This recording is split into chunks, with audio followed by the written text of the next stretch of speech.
Well, hello, everybody. Welcome back to our conversation. My name is Colm. I'm the Youth Ministry Coordinator here at St. Anne's, and with me, as usual, I'm Father Mathew. I'm the pastor here at St. Anne's. All right. Well, we are into week two. We're in week three, but we're talking about week two of our series. Yeah, that's right. On the seven deadly sins, the idea of sin and witness. Mm-hmm. But before we dive into that, how was your week? What's kicking? What's new in Father Matt's world? Yeah, it was good. You know, I had a neat experience actually. This past weekend, I got there was an elderly priest in the diocese. He hand wrote a letter that was then emailed out to us by the diocese, which is that's kind of how we roll sometimes. Like a scanned, handwritten letter. Oh, yeah. Awesome. But what happened? It was one of our guys who's well past retirement, and he was just wanting to hand on his books to like the next generation. Oh, cool. And it's a really nice library, a lot of like preaching resources, scripture commentaries, and things like that. And so on Sunday afternoon, I went over to visit this priest, and I collected all of his books, and then I'll be spreading them around some of the younger priests. There you go. It's really a beautiful sort of from passing the torch in a way. I don't know, and be able to take the wisdom and the experience that this guy had from a lifetime of ministry and be able to take some of it on. Was he a note taker in his books, like in the margins, so he could? I haven't seen any yet. No. I always loved that when I got text books that were like pre-highlighted. Right, I was like, sweet, someone's already done half the work for me. Then I feel weird when I lend someone a book and I've done that. It's like, oh, they're gonna know if I liked it or if I didn't. But sometimes I enter things because I like it, and sometimes I underline things because I don't like it. So I have to warn people when they take my books. I found it notable. It doesn't maybe mean good necessary. or bad. Yeah. It stood out to you me need to for discern one that. way or the other. I've never thought about that. That's interesting. Oh yeah. People don't have your inner thinking when you're writing notes. Yeah. Sometimes you do like a check mark or a question mark or an angry face. And that gives more hints as to what I think about it. Oh. Sometimes it's just a line. So you have like a whole system of. I've had a few over the years. There you go. I find I'm very nervous. Books to me are precious, so I have a hard time writing in them. I know you should, and it helps the process, but there's just something that I love nice, clean books. Oh yeah. So I'm more of I have a notepad. I like to keep my chicken scratch to myself, but yeah. See, that's why I hate to write in a book in pen. I feel better doing it in pencil. So I feel like you could at least erase it at some point if you wanted to. That's how I justify it. There you go. Insight into how Father Matt reads and studies. There you go. And how about you? Anything new this past week? I did not take a bunch of books from anybody. You want some? I've got a bunch. I will look over. My wife can attest to this. I'm a bit of a book hoarder. A couple of years ago, I put a pretty big stop on like buying books. I still get a few because there's like two authors that no matter what, I'll get their book just because I kind of love them. Yeah. But other than that, I was like, no, I gotta read through the books that I got in there. That's wise. But also when I worked at the diocese back in the day, sometimes we would have like these Congress days or Min days, like some of these big gatherings. We just had kind of a training on Friday, which was great. I enjoyed. But we used to have sometimes like people would bring a bunch of like books or libraries and it'd be like a have-at-her type of thing. And so sometimes being in the diocesan office, you got like first dibs. But that was not good for me because then I just ended up with mountains of books. But I had a great experience when I was in college. I worked part-time at Ignatius Press. It's a really solid Catholic publishing company. And I got too many books when I was there. I'm still catching up on my reading there you go. Those days. We'll probably dive into what I did on this weekend because it connects directly into your homily. Okay. But I was literally working on my lawn. So oh, hey, well, there you go. We'll talk about it. I know that comes up in the homily in the series. But yeah, another solid, nice day on Saturday. So I was just, all yard time, taking the kids. We went to the park and we're just trying to milk up as much of the sun when it's there. And my little son is working on biking because we're going to do hopefully some camping with some family as we're able and it's safe to do. Mm-hmm. But they liked some of the kids would go on like, bike trips, around the campground and that stuff. And last summer he couldn't keep up with them, okay. And so and he has a hard time starting and stopping. And so as I was working on the lawn, as we'll talk about, he was working on starting and stopping, going in circles in the driveway. Okay. And my little man has perfected it. He's a bit of a master. All right. The day before he was screaming and crying, and the day after he was showing off and wanted to record videos for Granny and Granddad. So that was a little dad proud moment. Oh yeah. That's exciting. It's fun stuff. Great. Yeah. So then the homily though was all on envy, our second of the seven deadly sins we're looking at. And the way that I described it was, I'll use the less formal definition, but envy, I said, is be unhappy with who we are and what we have, and in that unhappiness, resenting the good that other people have. And you had mentioned that you were kind of taking on the same homily series and using it in some of your youth ministry as well.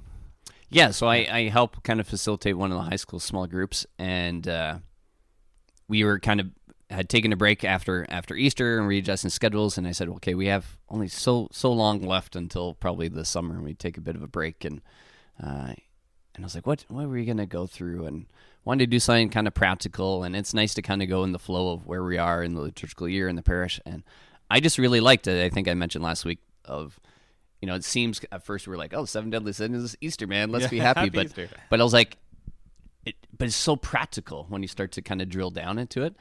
And I was like, I think this would be great. And so we had our first kind of session with the guys with this, and to say, yeah, we're going to kind of journey along with Father Matt in this series, and we'll take, the 1 or the 2, depending how many weeks have gone by or whatever of these series, and just kind of drill down on them a little bit. Yeah, that's great. And just kind of get practical and kind of pray through it. And I had found another, just kind of a document that kind of laid out and kind of flushed out, the sins a little bit, and had a bit of a conversation of it. But then also I want to shout out, if I can find the notes, I'll try to put in the show notes of, I think it was some religious order on their website had posted kind of it was almost like a spectrum for the 7 deadly sins. And often we connect kind of like the 7 kind of virtues that kind of connect, right? The sins. Yeah. Yeah. But it did it as like a spectrum almost of tendency. The article talked a lot about, it's really a tendency. And you had even mentioned that at the root of these, sometimes comes from a good place, right? Wanting to be seen, wanting to be noticed, go back to vainglory, and we'll talk about envy here. And I kind of loved using that language with the guys, and it seemed to go over well to say, like, they're not necessarily like, they're more vices than sins, right? They're a tendency of behavior, right? And are we aware of it and noticing it? And so we're just kind of just into it, but it was intriguing. It was interesting to see, how aware are we of our tendencies, and where do we often go with it, with envy? And I find that what's really wise about these sins is looking at the deeper tendencies. If we focus just on the active sins, it can be really hard to really put a stop to them, because we're just saying, well, if I'm tempted to gossip about this person, I don't want to do that. Like, that's good to say no to that. But if the drive that drove me to do it is still there, it just gets exhausting to keep on saying no. But to look deeper at, well, what is it in me that is making me want to gossip about this person? What is it in me that's wanting me to bring this person down? Yeah. If I can get to some of those deeper roots, that's when we really start to find freedom. Mm-hmm. And that's what I really have liked about this series so far, and kind of your approach to this idea of sin and how it can lead to witness, right? It also says, like, you can overcome this freedom sin. from sin leads to witness. Yeah, the freedom of it is, but you have to drill down a little bit. You got to get to the roots of it. It was starting to garden a little bit. Sometimes you got to get to the roots to make a difference. And that it sounds kind of counterintuitive, I say, but it's empowering to get to the root of the sin, right? Because then you feel you can actually maybe overcome it, and even to see that light start to go off in a couple of the guys, to be like, once you're aware of this tendency, like you have agency, right? You have the ability to kind of control what you're going to do about it. And it's like, in a way, like naming your demons, like, right? You can put a name to it, then you can start to fight it. For sure. Yeah. And also that spectrum of that sheet I had found from I think it was the Dominican order, but it connected, it just framed it differently. But, we'll talk about the idea of, like, shame, right? Like, where can it go from the other side, right? That often, And so I mentioned my connection between shame and envy, but how did they lay it out in the so they almost do it of, like, extremes, right? So often they kind of set up the 7 deadly sins as being too lax, generally. And then they would kind of place the virtue in connection. So we had talked about humility, right, or of gratitude, or whatever it would be for the different vices, kind of being in the middle, the midpoint, right? Kind of being, and that is very straight up like Aristotle's writing. He's the first guy to write on the virtues. You do virtue is always the mean, and then there's the extremes that are the problem. So with each one, I think, is like, for courage, for example, and like, not having enough courage is cowardice, not doing the right thing when it's hard. But there's also an excess of courage, which is just being foolhardy, just taking stupid risks when you don't need to. Yeah, and they I think maybe that was some of the framework, because they literally had... So they had envy as one extreme? Yeah, and then shame was on the other side of it. So there is that connection there. Yeah, which was neat to just see a different resource, but just building upon what he had laid out on Sunday, which was exciting. It was cool. What if we do go deeper in that, because what I had connected here, I set forward as, I guess, two of the things that drive us to envy. There is the lie that love and worth are limited. Mm-hmm. And so if someone else has more love or gets more attention, that's a threat to my worth. So I think that's a part of it. And then tied into it, there is also the wound of shame. The feeling that deep down that maybe I'm not worthy of love, or I'm not going to get love. But how did this, did that tie into what this document has said? Or I would say more the second part of going into the wounds, right, and the idea of shame. In some of the conversation I've had with teens, I can't say specifically, maybe in that small group that I was leading, is that zero-sum game I've encountered a lot, right? And sometimes you see that often as young people, even in their own family setting, right? Is like if mom or dad gives attention to, Johnny over David or whatever, I'm making up names, is there's not enough for me, right? Like and sometimes you see that sometimes even with like the little ones when a new baby kind of comes and be like, oh, well, now the pie gets, cut up 4 ways, right? And there is a logistical reality to that. Time is limited. Yeah. That's a reality, right. But to know that the love is not limited. Yeah. And that's a hard framework really to get across, right? Like that's, you grow in that complexity, and I think a part of the challenge too that I didn't get to in the homily is in terms of human relationships, sometimes in a way like we do limit our love, because that can be a risk, right? If I give all my attention to one person, I'm not giving it to another, and that's I think part of the struggle of sin that we face, right? Mm-hmm. Maybe some of the reasons that people begin to feel that love and worth are a zero-sum game is it is sometimes how we treat one another, and really it's in the relationship with God that we find the unlimited love. Right. Yeah, and maybe it's interesting when you say that. I kind of think of like, are we sometimes taking our literal human limitations and taking that framework to how we relate to God, right? And how our relationship with God plays out. And so the idea of like, I do love my family more than you, like to whatever. To say, not that I don't love you, but the capacity and the way I'm going to do it is different. And part of that is a time thing and whatever.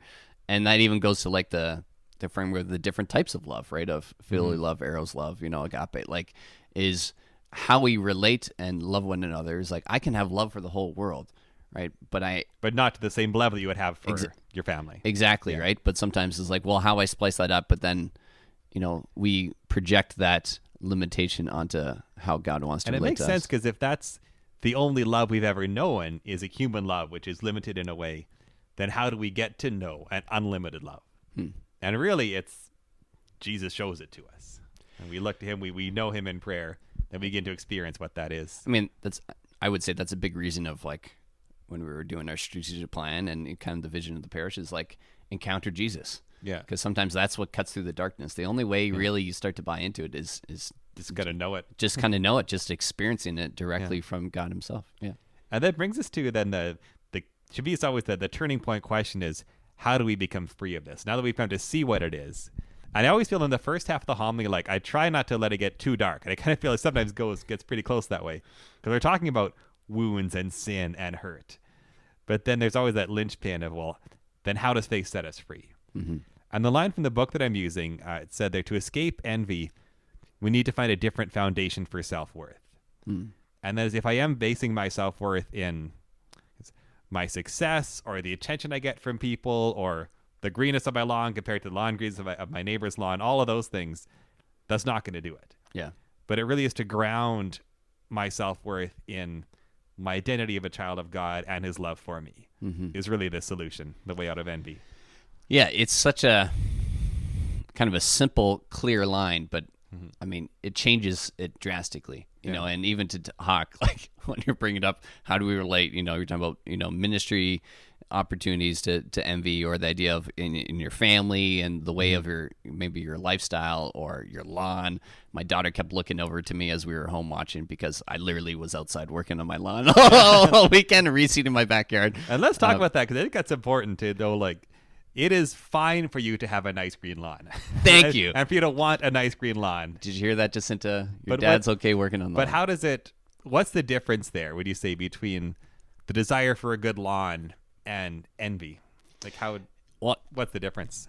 I think it goes back to this foundation, right? Like my foundation is not like my self-worth is not on, wow, I'm a good dad who keeps a nice house and does that, and so I can be proud and assured of who I am, right? Yeah. Because my lawn is edged and green and lush and full, and there's no dandelions.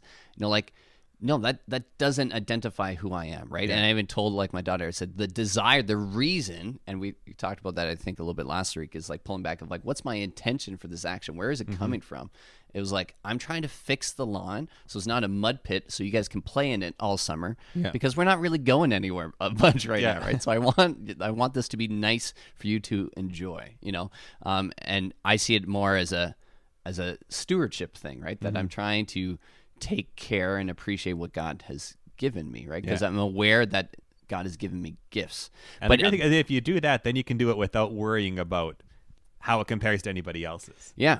But it is that idea. Is there times when maybe I'm not as assured of who I am? This is days when you're just struggling or you're getting a lot of temptation. There's a lot of opportunities to envy, where sometimes there is this like, I need to feel better about myself, so I need things to look better around me. Yeah. Right? Because really it is, I think we had talked about this before we hit record, that maybe it's the lawn or it's the scrolling on Instagram of influencers or people you look up to or whatever it is.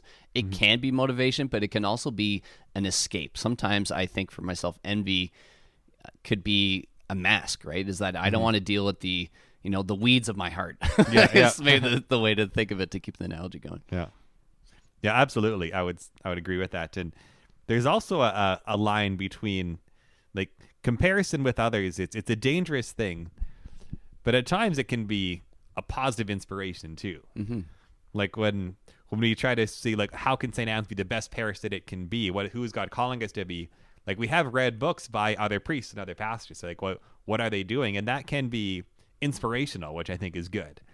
And it's, I guess the line there again really is a question of like, where does our worth come from? Our goal is not that we want to be able to point out how we're better than other parishes. That would be very wrong. Yeah. But to be able to look at the beauty of what other parishes are doing, say, hey, like that's inspiring. Maybe we can learn from that. Yeah, it's the antidote of, or the opposite of envy. You were talking earlier, right, of even going back from like a year ago to like COVID and recording and streaming and figuring things out. And there was a lot of that early on. I remember we kind of struggled with that a little bit of like, we were looking for ideas, but not looking to feel shame about what we weren't doing or not doing, right? Yeah. But and there was that line, and I would say there was sometimes when I was doing that well or not doing that well. I saw that with families of like suddenly everybody's homeschooling at home and trying to figure that out and how to adjust to the lockdown life. And it was a neat time as priest because normally like when we have a Sunday morning mass, like I can't just glance over at like Holy Spirit parish and see how many people are coming to their mass. Like we just do ours, they do theirs, and it's beautiful. Yeah. But when it's online, it's dangerously easy to do that. Like, oh, like we got this many views and they got that many views, and it was a risk at that time. And I think we're to take it from a non-ministry perspective, like all lay people this whole year, a lot of us have been at home and that kind of stuff is like, oh, look, they're making sourdough bread, so maybe I need to get on that. And I'm not like judging you for making sourdough bread. That's amazing. My kid got into baking this year. But you know what I mean? Like, so it's like, do you see it as a motivation or a thing of like to feel, or as envy? As envy to distract of like, feeling ashamed of I'm not enough or I'm not taking advantage of this time or whatever it would be.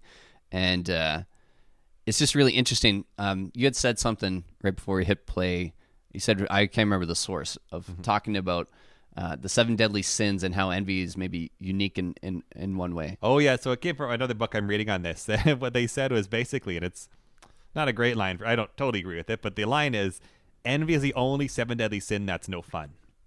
Yeah. And the point the person was making, if you look at other sins like, greed, like there's an enjoyment that comes with having money. It's not a good one, but it's there. It's like gluttony or lust or all of those, like we see like there's a pleasurable element to them. But the point being like what envy just seems to tear down. Yeah, it's interesting. I was thinking of like envy. It doesn't really move you forward, right? Like it's just easy. Like maybe it's like when you pick out a scab or that kind of stuff. Like there's a little bit of relief or whatever, but like it doesn't heal. It doesn't really fix or make things better. Like I use the example of envy in the workplace, and I do think it's true that if a person is going to work with envy, the motivation usually is more to tear other people down than to do a really good job. Or if you were in deep envy of your neighbor's lawn, it would be less a matter of making your lawn better and more a matter of like criticizing his lawn or like getting a dog to pee on his lawn. Like did not do that. No, these are not suggestions. But there is a tendency of envy. Yeah, it's better at tearing down than it is at building up. I think is accurate. Oh yeah, for sure. And that's where, to say that line where like it's okay to be inspired or to compare it to draw forth to action, right? But like that would maybe be a way of discerning of like, when are you tripping into envy or not, right? Does it get to the point of like, yeah, but it's so great because they just spend 100 times on there, but I bet you their marriage is awful or the kids are awful, like That's like also tearing down. Yeah, like you absolutely. catch yourself into that, like to rationalize why someone is better than you or whatever, as opposed to saying, well no, is this meant to be a light into something in my own life that I need to change or to feel motivated to work on, right? That God can be speaking through other people's witness and example. And it's just tricky, right? Because you come even, it's not to say like they're all attractive, right? These 7 deadly sins, like it's like the devil, there are things in us they twist and they desire, and they lie, but it's all rooted from something that we would desire a good, right? But it gets warped and twisted away. And it's because it's like, no one wants to feel a lack. No one wants to feel like they are not full or good or whatever. And so it's just a good reminder to say, what am I maybe envious of? Is like, instead of, okay, see that and name that. And I tried doing that a little bit with the teens, and it was like, but what's really the root of it, right? Like and it was interesting as we were sharing about that most of it was materialistic on the front level. Okay. And then when we kind of pulled back to say, well, you can also be, envious of a relationship, right? Or a lifestyle or that family's way of being as opposed to yours. And I think that's a bit harder to name and get to because that gets closer to maybe closer to the heart, closer to the heart, closer to the wound. Deeper shames. Maybe. Yeah, absolutely. So then maybe to move, and we touched on this already, move more to what's our response? Like, what does faith offer us for freedom from this? And it is this grounding ourselves in our knowledge as beloved children of God, made in his image, fundamentally good, wounded by sin, but fundamentally good. And that's where maybe I'll read a chunk of, I love the first reading from 1 John on this. And the way I prepared this whole series is I read like this reading for the upcoming 7 weeks and then tried to tie in the sins with the readings. So I had this one. I love 1 John. It's one of my favorite books in the Bible. So here's a chunk of it anyway. Beloved, see what love the Father has given us, that we should be called children of God, and that is what we are. So if we ground ourselves in that reality, in that dignity. And then, as great as it is, though, he even has even more. He says, what we will be has not yet been revealed. What we do know is this: when he is revealed, we will be like him, like God, for we will see him as he is. So grounding ourselves in our reality now as beloved children of God, and called to be like God, for we will see him as he is. Like that's where we ground our worth, our dignity. And in that there's so much gratitude and generosity and care for others that comes out of that knowledge. And it's a big promise, you know, and it's an exciting promise, and it's a hopeful promise. Like all these words of like, that draws me forward, right? To go back to that envy is just a cycle, or you're just digging the same hole, and you're not getting out of the trench, but it's like, that makes me want to climb out, right? Because it knows that there's something ahead of me beyond what I can even see and know.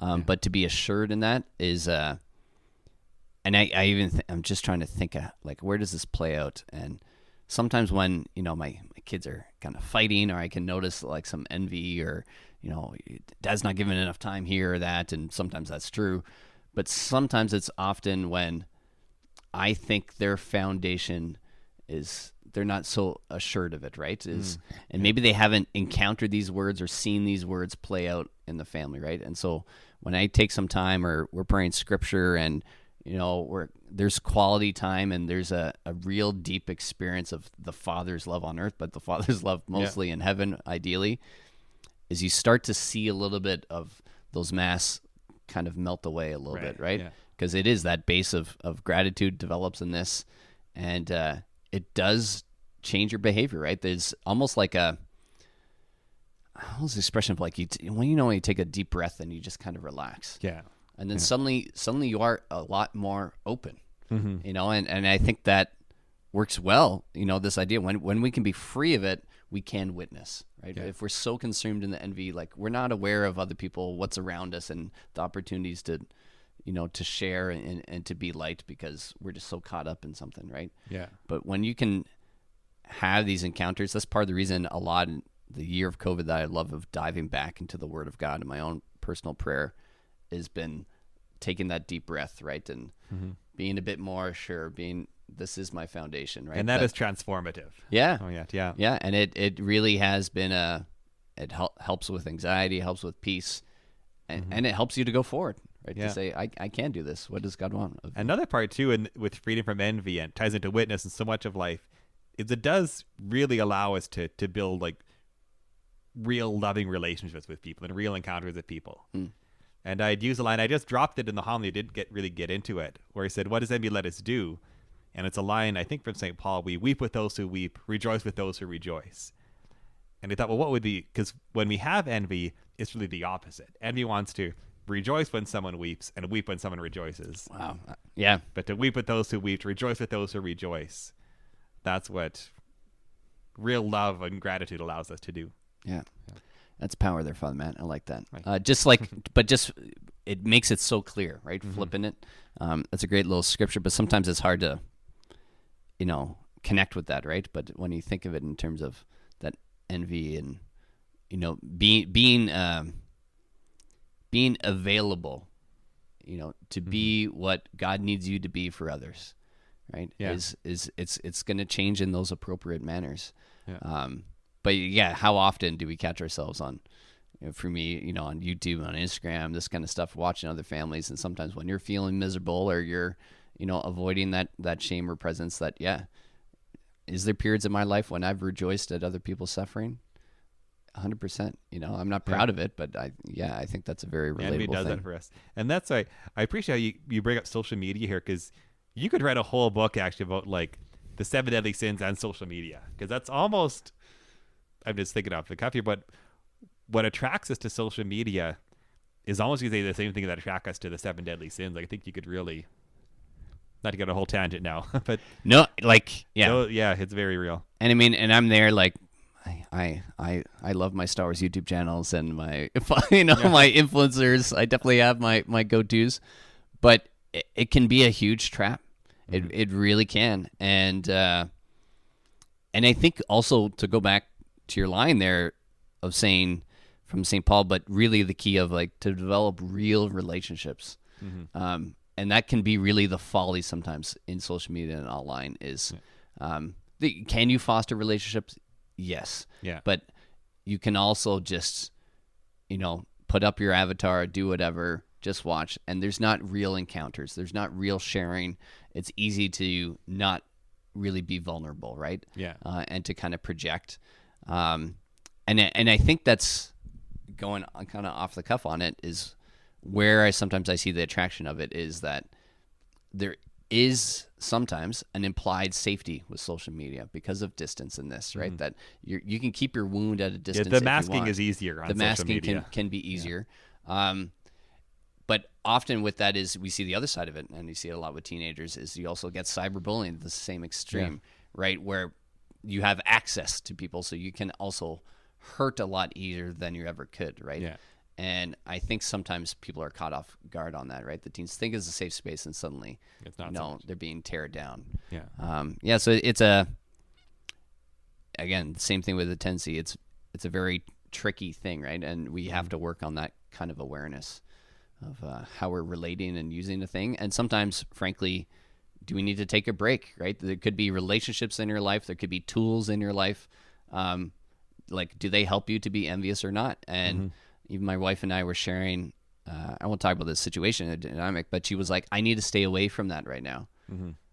Because she knew, she's like, that will just lead me into envy. Yeah. Oh, yeah. And so she at least had the awareness to kind of name it. And I was like, that's wise. I was like, wow, that's awesome. Yeah. Like, I'm usually way in the deep end before I realize it. So I was pretty amazed. Yeah, absolutely.